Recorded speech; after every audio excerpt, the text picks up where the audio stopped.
বছর বাচ্চা হচ্ছে না। এবং যে 12 জনকে রেকমেন্ড করেছি 12 জনের মধ্যে শুধু একজনের হয়নি, বাকি সকলের হয়েছে। আচ্ছা, তাহলে আমি কি ডাক্তারের এজেন্ট? না না না আমি কি ওনার দালাল? না। আমি ওনাদের সার্ভিসটা ইউজ করে বুঝতে পেরেছিলাম ডাক্তার ভালো জিনিসটা বোঝেন। এটা যখন আমি বুঝে পেয়েছি, আমি টাকা পাই আর না পাই, আমি স্বতঃস্ফূর্তভাবে আমি একজনকে রেকমেন্ড করেছি না করিনি? ইয়েস, তিনি আমার প্রতি কৃতজ্ঞ হয়েছেন না হননি? অবশ্যই ভালো স্যার। ডাক্তারের খোঁজ দিয়েছে। অনুরূপ ভাবে এই ব্যবসাটা বুঝুন, এদের কি কি প্রোডাক্ট আছে এগুলো জানতে আপনার 6 মাস লাগবে। যদি 1.5 লাখ টাকা থাকে আপনি একদিনে বুঝে যাবেন। কারণ 1.5 লাখ টাকা থাকলে আপনি সব প্রোডাক্ট কিনে বাইরে তুলছেন, আর বাড়ির ছাদে যদি হেলিকপ্টার থাকে হেলিকপ্টার চালানো শিখে যাবেন। ঠিক না ঠিক? Yes sir. তাহলে প্রোডাক্ট থাকলে ব্যবসাটা আপনার জন্য সহজ হবে। নেই তাহলে কি ইউজ করব? ব্রেন। Mind work. হ্যাঁ, প্রোডাক্ট আছে এটা কল্পনা করুন। আর যেটা কল্পনা করবেন সেটা একদিন আসবে না? আসবে না? আসবে। আসবে না? আসবে না? আসবে। আমি যখন জয়েন করেছিলাম আমার 1 টাকার প্রোডাক্ট কেনার ক্ষমতা ছিল না। যদি টাকাতেই এই ব্যবসা হতো তাহলে সমস্ত কোটিপতি টিএনসি করে গোল্ড লাইন হয়ে যেত। টাকা দিয়ে আপনি এই ব্যবসা পাবেন না। এই ব্যবসার কনসিস্টেন্সি লাগে, নিজেকে শিখতে হয়, নিজেকে ব্যবসাটা করতে হয়। আপনাকে শিখতে হবে। আপনার ডাল ভাত রুটি যেটা চলছে ওটা বাদ দিয়ে যে টাইমটা নষ্ট হচ্ছে ওইটাকে ইউজ করার মতো ক্ষমতা থাকলেই এই ব্যবসাটা আপনি পারবেন। এছাড়া আর কোনো রাস্তা নেই, কোনো শর্টকাট নেই এই রাস্তা। তাহলে আমার কাছে প্রোডাক্ট নেই, আমি কার কাছে শিখবো? এই অফিসে শিখবো। আপনাদের লোকাল অফিস আছে না নেই? ইয়েস। গোঘাটের মতো এরকম গ্রাম্য এলাকায় একটা এসি ওয়ালা ছোট্ট অফিস আছে। এটা কি আপনারা ভাগ্যবান নন? ইয়েস। একদিন আমরা পড়া করবো। এটাই বড় অফিস রে বাবা। অনেকে এইটুখানিও নেই। অনেকের এডুকেশনই নেই। এইটুখানিও নেই। সে বাড়ির দালানে বসে মিটিং দিচ্ছে, সেখান থেকেও লোক গ্রো করেছে। আপনারা তো ভাগ্যবান যে এসে বসার জায়গা আছে, দুজনকে দেখানোর জায়গা আছে। তাহলে আপনারা কেন মেহনত করছেন না? একটা তো অবলম্বন যেখানে সমস্ত প্রোডাক্ট কিন্তু আপনাদের সঙ্গে রয়েছে, তাহলে সেটাকে আপনি কেন ব্যবহার করবেন না? শনিবার ভাবছে আমি ওকে বলছি না, কারণ ও সবার প্রতি ঢাকা পড়ে গেছে, মানে দলিত শ্রেণীর মধ্যে পেছনে বসে আছে। তুমি একটু মুখটা বাড়াও বাবু, এদিকে আমি কাছে এই ছোট্ট অফিস থেকে তো আমরা বড় লোককে পৌঁছতে পারবো। একদম এটাই বেশ। আমার এইটুখানি ছিল না যখন আমি শুরু করি।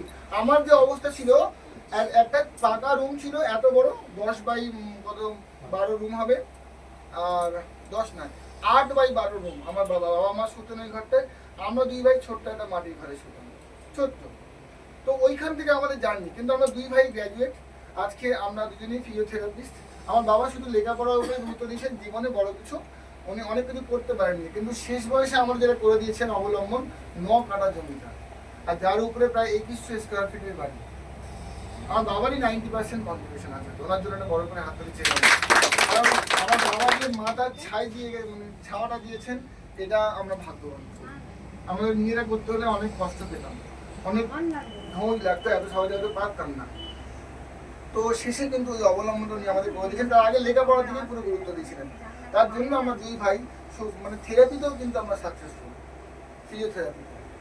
তার মানে একটা পিঢ়ি পুরো কষ্ট করে আরেকটা পিঢ়িকে আগিয়ে দেওয়ার জন্য। তো আজকে আমরা যে কষ্টটা করছি, এটা কেন করছি? একটু অপেক্ষা চালিয়ে দেবো। এটা আমরা কেন করছি? কারণ আমার নেক্সট পিঢ়িকে ভালো রাখার জন্য, নাকি নেক্সট পিঢ়ি বরবাদ করার জন্য? না স্যার, ও তোদের পৃথিবীতে এনেছে বরবাদ করবে এই জন্য নাকি? না, তো ভালোর জন্য আপনি কাটছেন নাকি? কোনো বাবা মা এছাড়া কিছু ভাবে কি? প্রত্যেক বাবা মা আমার সন্তান যেন থাকে দুধে ভাত, একটাই তো। মানে কবি কি বলেছেন? আমার সন্তান যেন থাকে দুধে ভাত, ওর যেন সবসময় স্বাচ্ছন্দ্য থাকে। মানে হচ্ছে এটাই প্রত্যেক বাবা মা, খারাপ থেকে খারাপ বাবা মার একটাই স্বপ্ন, ঠিক না ঠিক? Yes sir. তো মাই ডিয়ার ফ্রেন্ডস, তো আপনি যখন এই ব্যবসাটাকে ওইভাবে শুরু করলেন, এই অফিস কেন্দ্রিক শুরু করলেন, এবার আমাদের কাজ হচ্ছে আপনার প্রোডাক্টের এক্সপেরিয়েন্স নেওয়া। কি নেওয়া? যে জিনিস আপনি নিজে ব্যবহার করেননি বলতে পারবেন না। আমরা কেন মিনার কথা বলতে পেরেছিলাম ওখানে? কারণ আমাদের পরিবারে আমরা ঘটেছে, ওনার বুদ্ধিমত্তা, ওনার চিন্তাধারা, ডাক্তারবাবুদের যেভাবে টেস্ট করিয়েছেন আমরা টেস্ট করেছি, যেভাবে ওষুধ দিয়েছেন আমরা মেনে চলেছি, খেয়েছি, তাহলে তাতে আমরা রেজাল্ট পেয়েছি। রেজাল্ট কিন্তু বিক্রি হয় কার সময়? কি বিক্রি হয়? রেজাল্ট বিক্রি হয়। আপনি যদি প্রোডাক্টের রেজাল্ট না পান, দয়া করে ওটা বাড়িয়ে ছড়িয়ে বাইরে বলবেন না। টিএনস অনেক বড় কোম্পানি, তার নাম খারাপ হবে। যখনই আপনি মুখ থেকে বলতে যাবেন, মন থেকে না বুঝে আপনি ভুলভাল বলে ফেলবেন, ঠিক না ঠিক? ঠিক স্যার। Yes. তাহলে ভুল বললে মানুষ কিন্তু বুঝতে পারে, মানুষ বুঝতে পারছি। মানুষ আজকে দিনে বোকা নয়, প্রতি কাস্টমার কিন্তু ইন্টেলিজেন্ট। বোঝা যায় কিভাবে? আপনার চোখ মুখ দাঁড়িয়ে থাকা বসা থেকে বোঝা যায় আপনি মন থেকে বলছেন না আপনি বানিয়ে বলছেন। বোঝা যায় না, যায় না? তাহলে কোনোদিন করবেন না যেটা বোঝেননি তা আগে বানাবেন। আমাদের 400 প্রোডাক্টের মধ্যে আপনি 3খানা প্রোডাক্ট বুঝতে পেরেছেন। আমাদের টুথপেস্ট বুঝতে পেরেছেন, ন্যাপকিন বুঝতে পেরেছেন, হেড কেয়ার বুঝতে পেরেছেন, ব্যাস বাকি প্রোডাক্ট বাদ দেন। ওই 3টেকে নিয়ে কাজ করুন। যেটা বুঝেছেন ওইটাকে নিয়ে কাজ করুন। পরের সপ্তাহে আরেকটা প্রোডাক্ট শিখুন। এটা লাইফ লং ব্যাপার। 25 বছরের জন্য আপনি নামুন এই ব্যবসায়। 25 দিনে হুড়োপুটি করে গোল্ডান হবো, আমি ফরেন ট্রিপ যাবো, আমি এই করব, মার্কেটে ভুলভাল বিক্রি করে দিলেন, যাকে বিক্রি করলেন সেও পটল তুললো, আর মার্কেটে বলে বেড়ালো এই মেশিন কিনলেই লোক মারা যাচ্ছে। তার মারা যাবার দিন ছিল, আগের দিন বিক্রি করেছেন তাকে ভুল বুঝিয়ে। বোঝা গেল? Yes. তাহলে একটা পেশেন্টকেও আমি মেশিন বিক্রি করতে রাজি নয়। নই। পেশেন্টকে এক্সপেরিয়েন্স দিতে পারি। যদি আপনি দেখতে চান আসুন, একবার আপনার দেখাতে পারি, আপনাকে বিক্রি করতে আমি ইন্টারেস্টেড নই। আপনি যেহেতু অসুস্থ আপনি ডাক্তারখানায় যান। আমি দেখাতে পারলাম? Yes, sir. আমরা একটু ডাক্তার কি? না স্যার। আমরা এক্সপেরিয়েন্স দিতে পারি। কোনো থানকুনি পাতা খেয়ে আপনার অম্বল ছেড়ে গেছে, আমি খেয়ে ভালো করেছি আপনার বলতে পারি। হুম। আপনি একবার খেলে ভালো বুঝবেন, অন্য জায়গায় বলবেন। এর বাইরে কিন্তু এই ব্যবসা কিছু নয়। আপনি যেটা এক্সপেরিয়েন্স করেননি দয়া করে কারোর কাছে নিয়ে বলবো না। যাবেন না। এবার আসুন পরিশ্রমে। আমি একটা কার্ড রেকমেন্ড করেছি, আমি একটা টাকা পেয়ে গেছি, কিন্তু ওই টাকাটা আসল টাকা নয়। আমি তো অন্য পেশা করলে টাকা পেতেন। আমি ব্রোঞ্জ কার্ডে ছিলাম, আমি ব্রোঞ্জ কার্ড করেছি 800 টাকা পেয়েছি। আমি ব্রোঞ্জ কার্ড ছিলাম, গোল্ড কার্ড করেছি, আমি প্রায় 3200 টাকা পেয়েছি। ওই 3200 টাকা তো আপনি অন্য জায়গাতেও কামান। এখানেও পেয়ে কিসের বাহাদুরি? পেয়েছেন, কিন্তু এখানে টাকার বাইরে যেটা পেয়েছেন দেখতে পাচ্ছেন না। টাকার বাইরে পেয়েছেন একটা ব্যক্তিকে। কাকে পেয়েছেন? একটা ব্যক্তিকে। একটা ব্যক্তিকে। সেই ব্যক্তি হচ্ছে আপনার সোনার খনি। ওই ব্যক্তিটার প্রতি ধ্যান দিন। অনেকে এই ব্যবসার মাহাত্ম্য বোঝান, একজন করে বোঝান। কজন করে? একজন।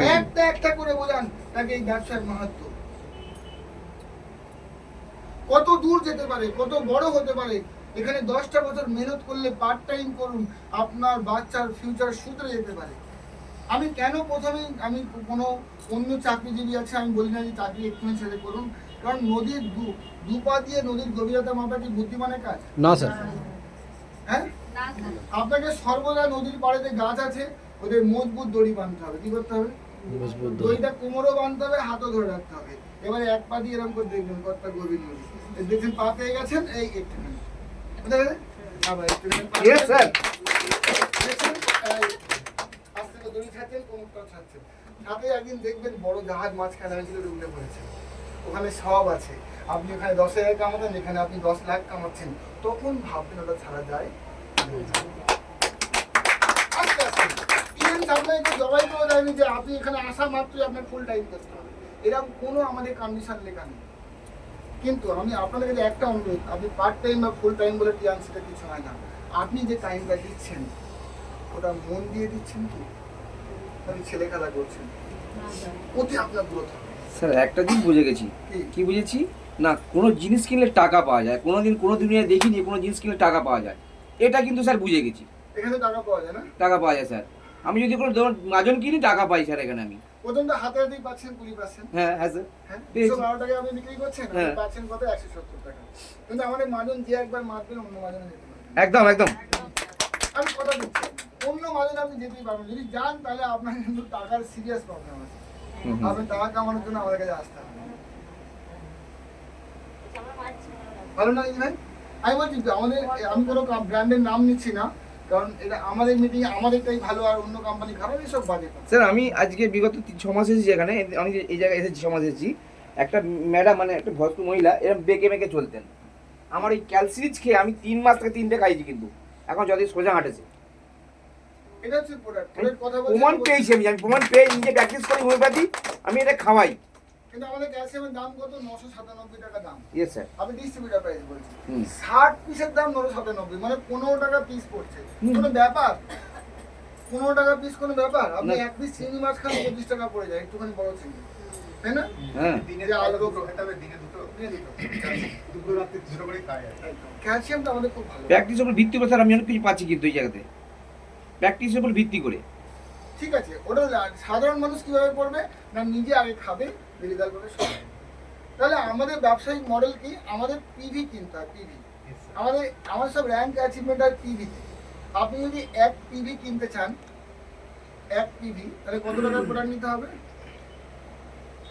85 টাকা কে বলতে পারবে? 85 টাকা 85 টাকার প্রোডাক্ট। তাহলে 85 টাকার প্রোডাক্ট কেনা যায় না এক পিভি কিনতে গেলে? আমাদের এক পিভির কোনো প্রোডাক্ট নেই, মিনিমাম প্রোডাক্টের দাম কত 120। হুম তাহলে ওটা 1.5 পিভির মতো হচ্ছে। আপনি একটা সাবান নিলেন, গোট মিল্ক, ছাগলের দুধ থেকে তৈরি সাবান।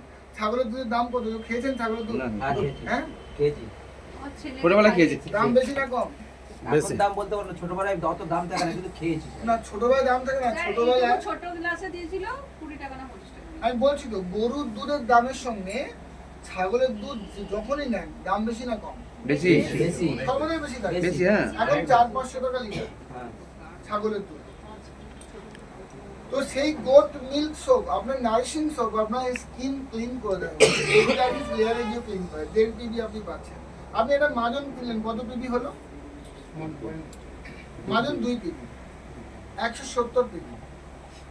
বিবির কথা বলছি, বিবি 1.14, যার উপরে পে আউটটা বেরোয়, কিন্তু পিবি দেখবেন 2 পিবি। 2 পিবির গুরুত্ব কি আমি অক্টোবর মাসে বুঝেছি।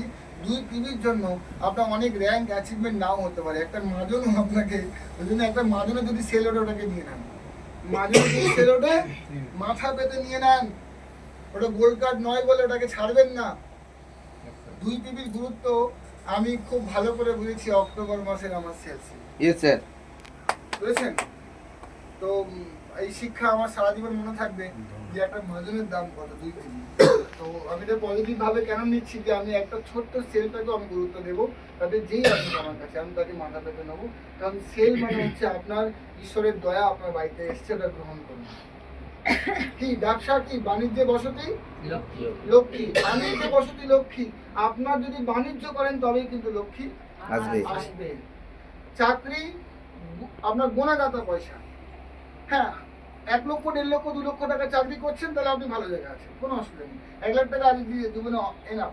কিন্তু আমাদের এই ব্যবসা, আপনি আজকে 2 টাকা কামালেও কি করে 2 লক্ষ টাকায় যাওয়া যায়, আমি একটা উদাহরণ দিই। ধরুন আমি টোটাল ব্যবসায় 5 টাকা পাই। ধরুন আমি যদি 100 টাকার ব্যবসা দিই, তাহলে আমি ক টাকা পাবো? হ্যাঁ, হ্যাঁ, আচ্ছা। এই যে টিভি নিয়ে এসছি।